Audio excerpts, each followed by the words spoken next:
Segundo livro dos Reis, capítulo 6. Eu quero ler o versículo 24 e o 25, que diz assim: E sucedeu depois disso, que Ben-Hadad, rei da Síria, ajuntou todo o seu exército, e subiu e cerrou a Samaria. E houve grande fome em Samaria, porque eis que a cercaram, até que se vendeu uma cabeça de um jumento por 80 peças de prata, e a quarta parte de um cabo de esterco de pombas por 5 peças de prata. Observe bem, versículo 25: E houve grande fome em Samaria, porque eis que a cercaram, até que se vendeu uma cabeça de um jumento por 80 peças de prata, e a quarta parte de um cabo de esterco de pombas por 5 peças de prata. Levante a sua mão assim.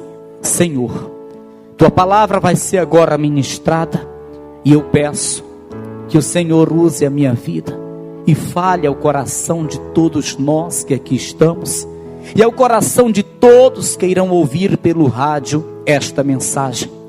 Senhor, que não seja o homem em sua própria sabedoria, mas que o teu Espírito fale pela boca do homem nessa noite, e que a tua palavra com poder, autoridade, possa adentrar cada coração e produzir em cada um de nós um resultado excelente. Assim, Deus, eu peço, em nome de Jesus, amém e amém. Vamos aplaudir bem forte ao Senhor. Isso, diga glória a Deus. Tome o seu assento e preste atenção nessa ministração. O tema da mensagem de hoje é: o impossível é para quem crer. Repita: o impossível é para quem crer. Escute, houve em uma época uma grande fome em Samaria, mas era realmente uma grande fome, a ponto das pessoas terem o dinheiro e não ter o que comprar. As pessoas terem o ouro e a prata, mas não terem o mantimento para comprar. Grande foi essa fome, a ponto de uma pessoa querer pagar por uma cabeça de jumento 80 peças de prata, e pelo esterco das pombas 5 peças de prata. Tamanha era a fome nessa terra. E isso é porque nós não lemos todo o contexto, porque mais na frente, se fôssemos ler esse texto completo, iríamos ver 2 mulheres entrando em uma negociação para uma matar um filho e comerem, e no dia seguinte a outra matar o outro filho e comerem. De tamanha que era a fome nessa terra. E toda essa fome veio a essa terra por conta de Ben-Hadad, rei da Síria, aquele homem ímpio e perverso, que cercou a cidade, porque essa era uma estratégia dos reis. Eles cercavam a cidade para não deixar nenhum mantimento entrar na cidade, para que o povo fosse morrendo aos poucos na fome. E assim esse rei chamado Ben-Hadad, ele fez, cercou a cidade de Samaria, para que ninguém pudesse sair e nem entrar, buscar o mantimento para dentro dessa cidade. E aí, passando-se os dias, começou a surgir aquela fome terrível. Embora tivesse dinheiro, ouro, prata dentro da cidade, mas não tinha mais mantimento dentro da cidade. Mas em meio a toda aquela situação, se levanta um homem de Deus. Em meio a toda aquela fome, a toda aquela calamidade, se levanta um homem de Deus chamado Eliseu, o profeta. E Eliseu, ele abre a sua boca para profetizar em Samaria. E a sua profecia era que em menos de 24 horas ia existir uma grande fartura dentro daquela cidade. Isso era algo impossível aos olhos do homem. Uma cidade que estava em completa miséria. Ninguém tinha mais o que comer.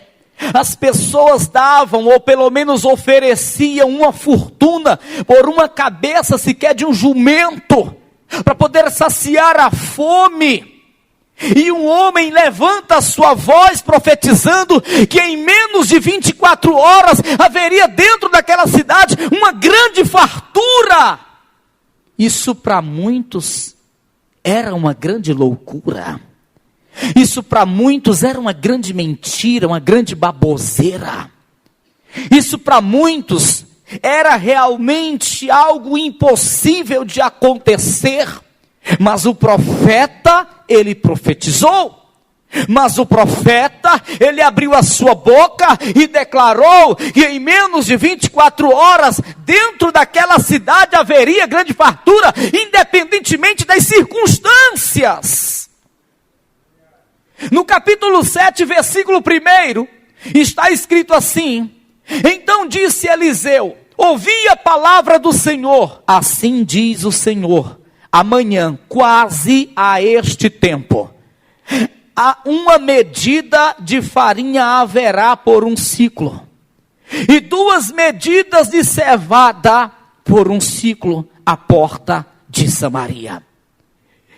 No presente momento não estava tendo nenhuma cabeça de jumento por 80 peças de prata. E agora esse homem está profetizando que antes de 24 horas, pois ele diz, amanhã por quase esse tempo, haverá uma medida de farinha, fartura. Por um ciclo, 2 medidas de cevada, fartura. Por um ciclo, à porta de Samaria. Ah, meu irmão, aquilo dali era para quem realmente cria no Deus de Israel. Era para quem realmente tinha fé no Deus de Israel. Você percebe que ele não fala de si mesmo, ele diz, ouvi a palavra do Senhor. Ou seja, ele está profetizando algo que vinha de Deus. Ele não estava falando do seu próprio coração, de si mesmo. Ele disse, ouvi a palavra do Senhor, amanhã por quase esse tempo, haverá fartura à porta de Samaria. E ele falou isso no meio de todo o povo.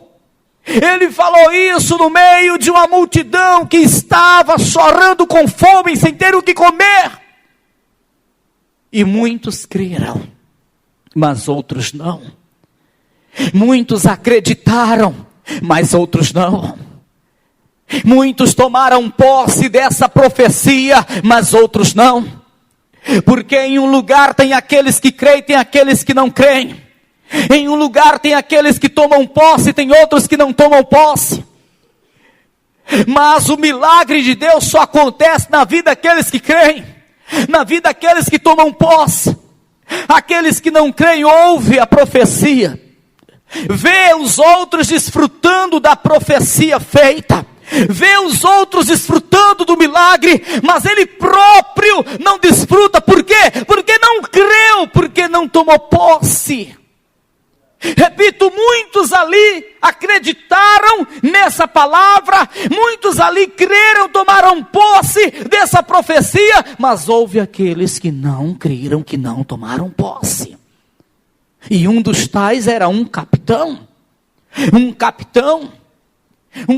do exército de Israel, que ficava ali ao lado do rei de Israel.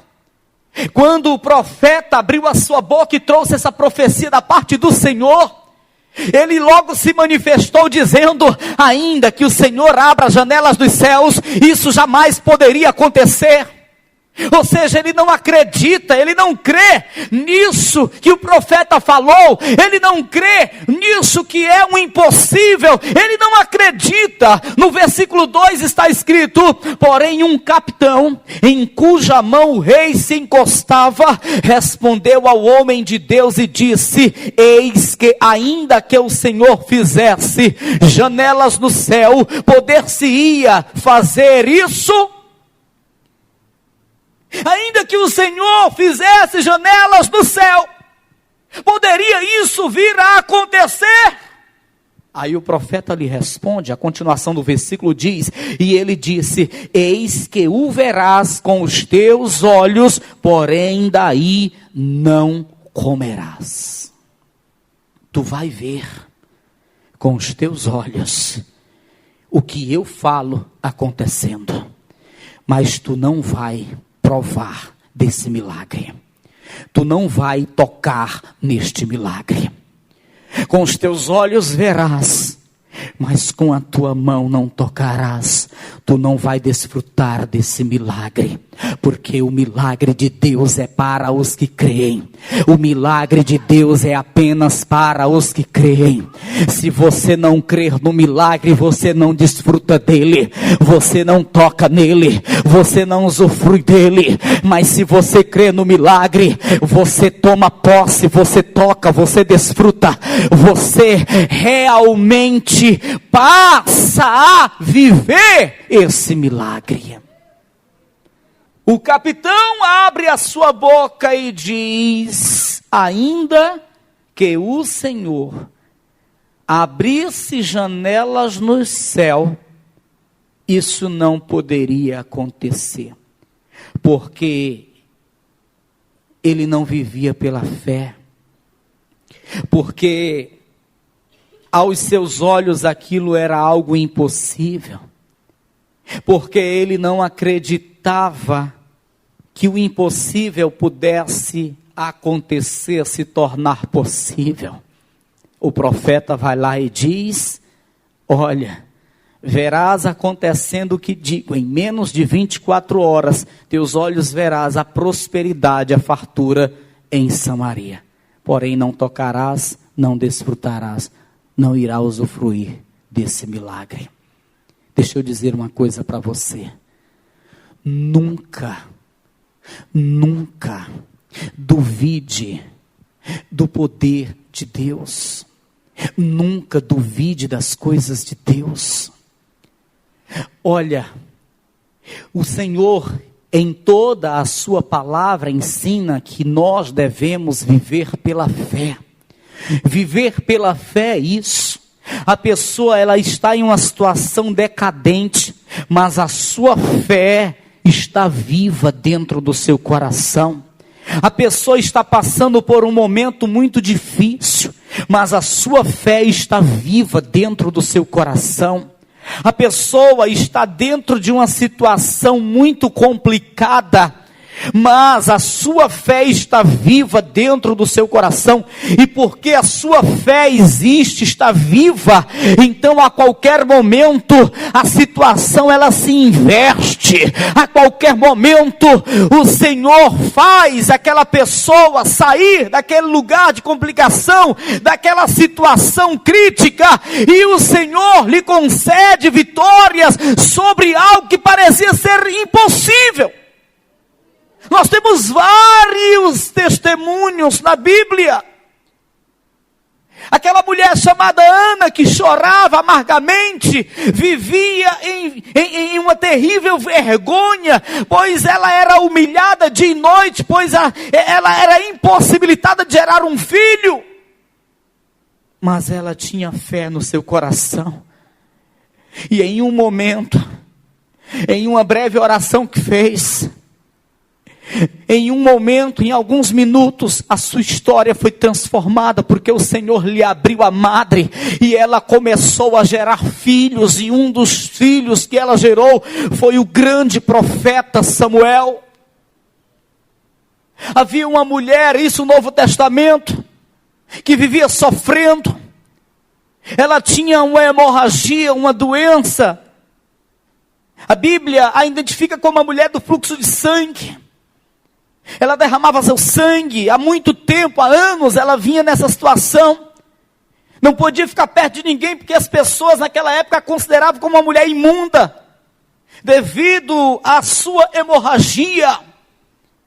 E ela já tinha gastado todo o dinheiro que tinha, indo para vários médicos, viajando para vários lugares, mas ninguém tinha trazido solução para ela. Era uma coisa terrível, impossível de ser resolvido aquele problema. Só que mesmo ela estando em uma situação complicada e já sem força, debilitada devido a derramar tanto sangue, ela cria, existia fé no seu coração. Ela cria, ela acreditava que aquilo ia mudar, e de fato, porque ela cria dessa forma, porque ela acreditava assim, a situação mudou, pois ela foi até Jesus Cristo, crendo no seu coração, que aquela situação ia mudar, e mudou, pois quando tocou na veste de Jesus, a hemorragia, ela estancou, aquela mulher, ela foi totalmente curada, a sua história foi transformada, e muitos outros testemunhos há na Bíblia Sagrada. Escuta, o povo de Israel estava em uma situação crítica, sabe, vinha Faraó com um exército bem equipado atrás, para matar todo o povo, e o povo vinha correndo, enquanto tinha chão para correr, tudo bem, eles estavam em uma grande vantagem, eles estavam há muitas horas à frente do exército de Faraó, só que teve um momento que não dava mais para andar, porque acabou o chão, havia só o mar. Então o que fazer nessa situação? Quando eles olhavam para frente, o mar, quando eles olhavam para trás, via Faraó se aproximando com um exército bem armado, para destruir todos eles, para matar todos eles. O que fazer diante dessa situação? Alguns não acreditavam que pudesse existir ali um milagre, uma solução, outros acreditavam, alguns ali murmuravam, porque não acreditavam, dizendo que havia chegado o fim de todos, outros não acreditavam que o Deus de Israel ia fazer alguma coisa, e de fato Deus de Israel fez. Moisés diz: ah, Senhor, e agora o que faremos? E o Senhor lhe diz: toca com o cajado nas águas. Moisés toca, as águas se abrem, e eles passam pelo meio do mar em terra seca, e dá livramento a todo o povo de Israel. Irmãos, eu digo para você, embora que você esteja em uma situação difícil, em um fundo de poço, embora que você esteja em uma situação decadente, em uma miséria terrível, entre a vida e a morte, embora que você esteja sendo perseguido, embora que aos olhos do homem você não tenha mais jeito, a tua situação não tenha mais nenhuma solução, mas eu digo para você, que a fé esteja viva dentro de você, que o teu coração esteja cheio de fé, porque quando há fé no nosso coração, o impossível acontece. Em um estalar de dedos, Deus muda a história, Deus reverte o quadro. Quando há fé no nosso coração, o milagre do Senhor acontece, irmãos, na nossa vida. Aleluia, Jesus. Não perca a sua fé, não deixe de acreditar, de confiar, não deixe de crer. O profeta Eliseu, voltando aqui para o texto, ele profetiza em uma situação terrível, a cidade de Samaria toda cercada, ninguém podia entrar nem sair, já não havia mais alimento, o povo estava morrendo de fome, e ele abre a sua boca e profetiza que haveria ali uma grande fartura em menos de 24 horas. O capitão que não creu, o capitão que não acreditou, o capitão que duvidou, dizendo que ainda que Deus fizesse janela do céu, isso não poderia acontecer, tamanha era a calamidade daquela cidade. Esse mesmo viu com seus olhos, mas não pôde desfrutar desse milagre. O que acontece, pastor? Primeiro eu quero dizer que milagre é algo inexplicável. Amém? Não dá para se explicar milagre, irmão. Milagre é milagre.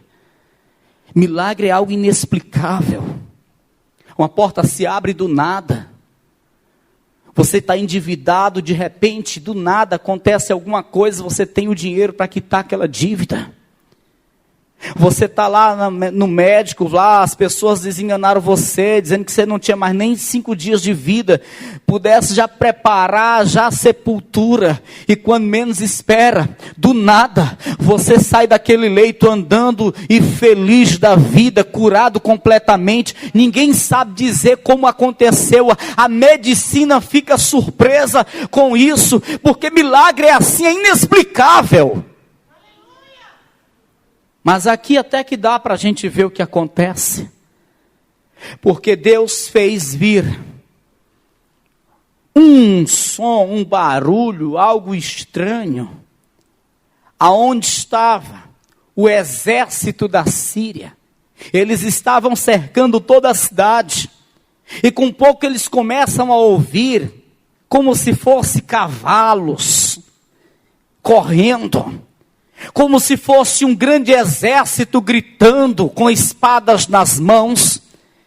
E aí eles começam a dizer entre si: olha, os israelitas estão vindo aí com uma multidão. Parece que eles fizeram parceria com o exército do Egito, com outros exércitos, e eles vão destruir a nós todos. Então vamos fugir para não morrermos. E acaba que eles fogem. Eles fogem. Todos eles se levantam e fogem.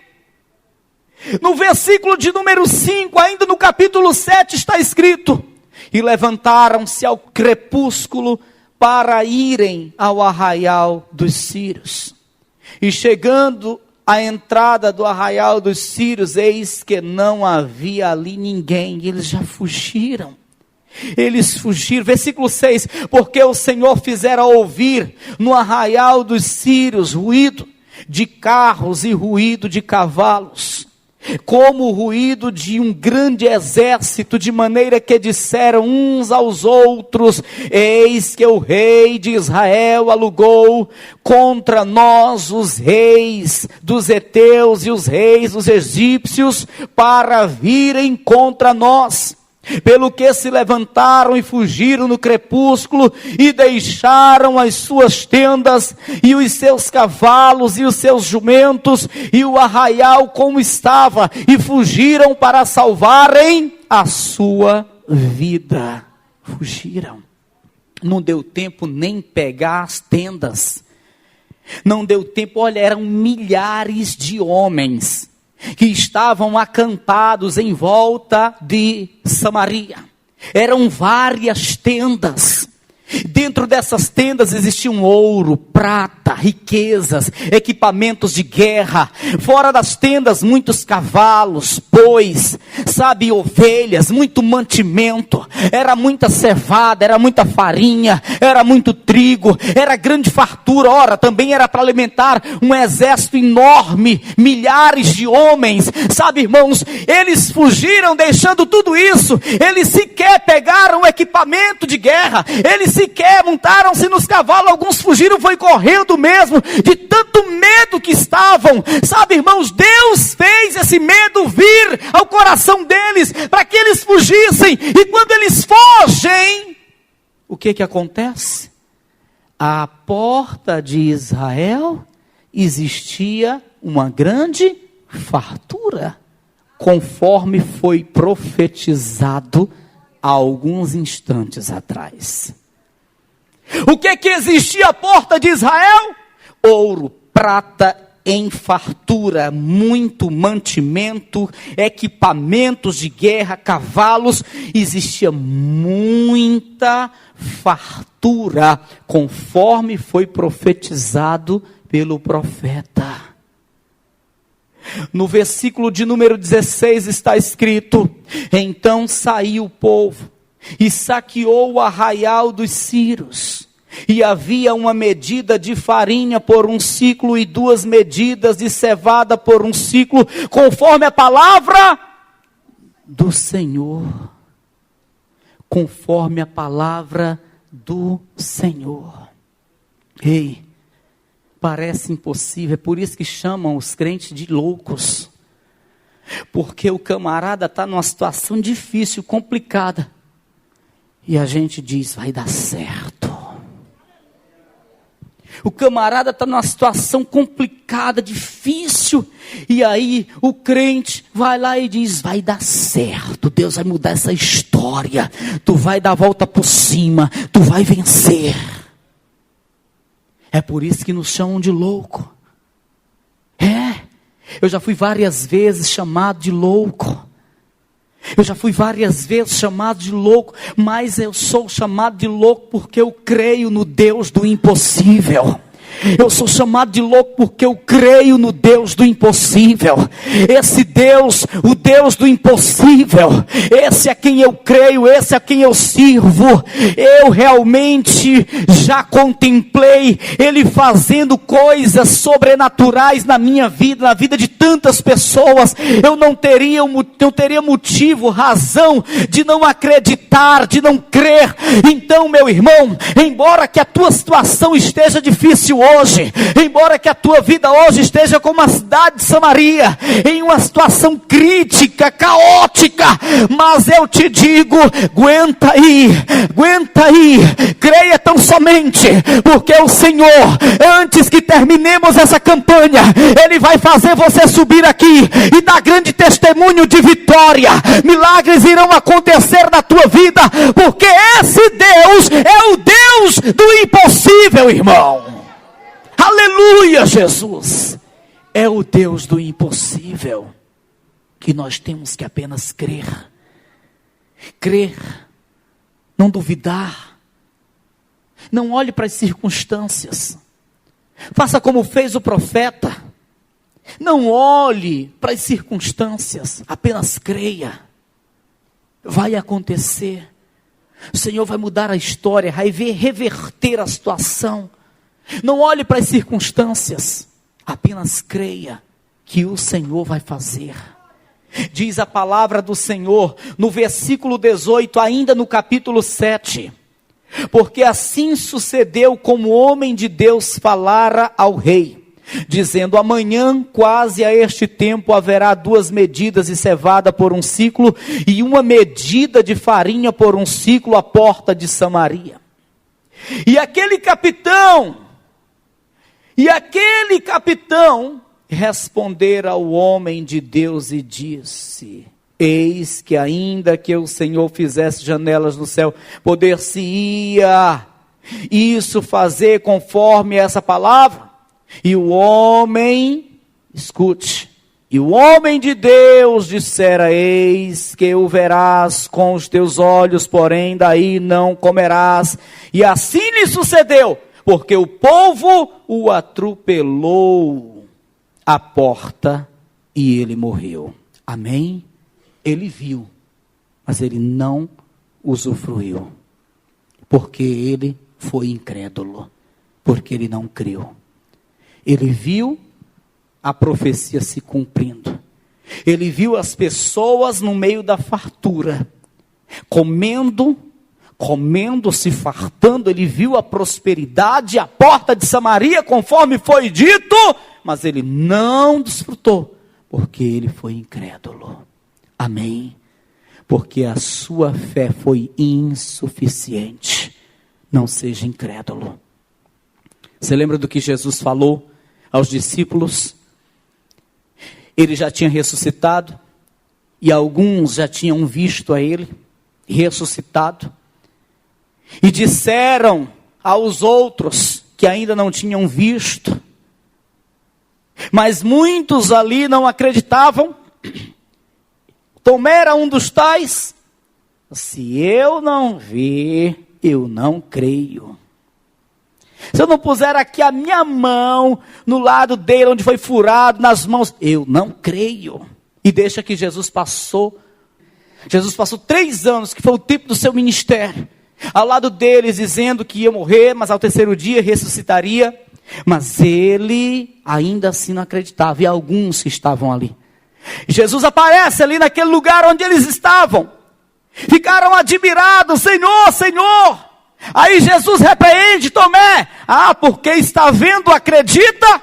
Bem-aventurados que não veem e creem. Bem-aventurados aqueles que não veem e acreditam. Nós somos bem-aventurados se acreditarmos, se crermos. somos bem-aventurados. Seja você uma pessoa de fé. Seja você uma pessoa de fé. Seja você um bem-aventurado. Não espere acontecer para poder acreditar como aquele capitão. Acredite mesmo sem estar vendo acontecer.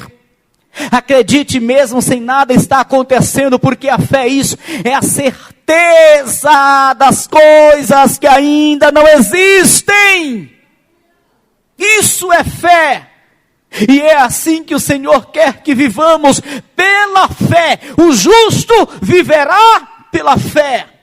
E se ele recuar, a minha alma não terá prazer nele, diz o Senhor. Deus não tem prazer naqueles que não creem. Deus não tem prazer naqueles que não acreditam. Deus, ele tem prazer naqueles que vivem pela fé, naqueles que mesmo estando cercados por problemas, acreditam que o Senhor trará uma providência, que o Senhor trará uma solução para esses problemas.